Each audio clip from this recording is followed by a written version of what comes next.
Hi, I'm Tim Borho, commercial agronomist with Dow Seeds. Today we're going to talk about planting rates for soybeans.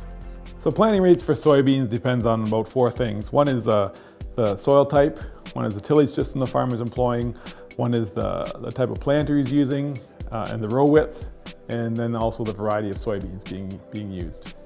So most farmers kind of know their own land and know what the productive capacity is, the high producing fields, the low producing fields. They know which fields are, kind of early fields to harvest or to plant or harvest. They know which ones are later ones. And so that they kind of have that all in their head already, but what they don't necessarily know is the specific varieties. And so that's where the seed seller or the agronomist can come in and help to figure out what planting rate is right on that individual's customer field.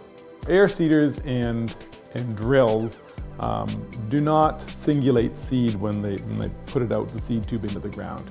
Most planters will singulate seed, which means you can really control the population well. With air seeders and drills, since there's more of a flow type of a system, and their seed charts are set up to plant so many pounds per acre of whatever crop, you really need to know how many seeds per pound there are for any particular bag of seed so that you can take that and calculate the number of seeds per acre you want to go to, and therefore set your rate of pounds per acre on your drill or air seeder. Getting the population right is important for a couple of reasons. One, if you're too heavy with your population, first of all, you're wasting money on seed.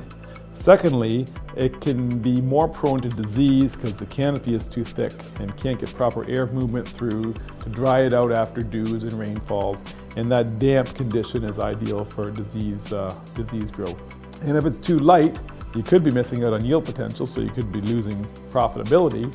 Also, the canopy could be too sparse, in which sunlight could penetrate through all season long, and then more weeds could grow up since sunlight's getting to the ground, and then harvest can be a real mess if it's full of weeds. So a lot of farmers, especially if they've been maybe farming for a long time, kind of have an idea in their head of how many pounds per acre of seed they need to put on their land.